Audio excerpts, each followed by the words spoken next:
He came home early to find his wife in bed with another man.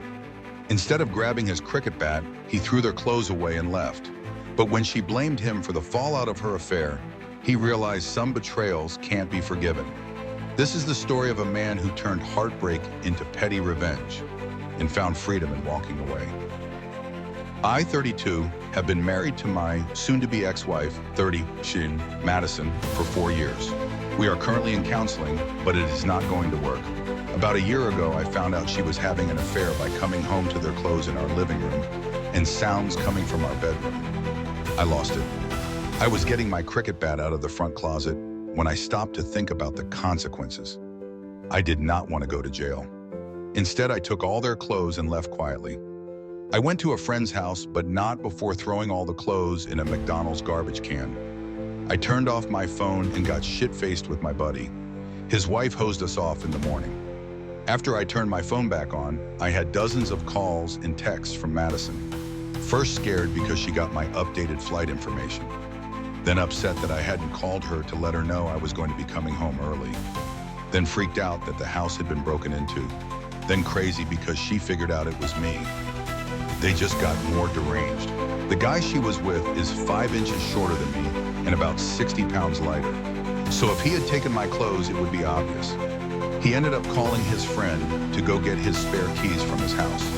Unfortunately for him, his wife smelled a rat and followed his friend back to my house, where she saw him leaving in oversized clothes.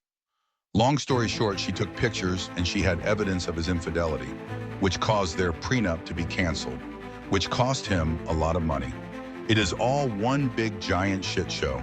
It took a couple of months, but my wife convinced me to try and forgive her. We started going to counseling, and we were working our way through it. Until recently, in one counseling session, she said that I was wrong to steal his wallet, phone, and car keys.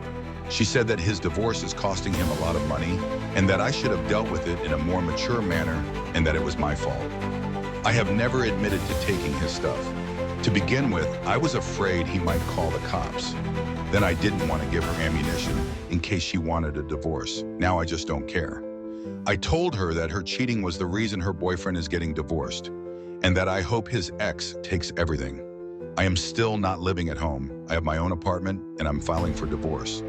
Now that I know how she feels, it is kind of a slap in the face that she is blaming me for his divorce. Cheating doesn't just break trust, it reveals character. For him, the final straw wasn't the affair itself, but her audacity to blame him for the consequences. Now, with the divorce papers in hand, he's reclaiming his life. Should he have taken the high road?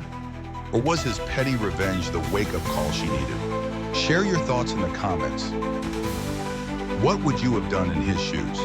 And if you believe in karma, hit subscribe, because sometimes the best revenge is living well and leaving the mess behind.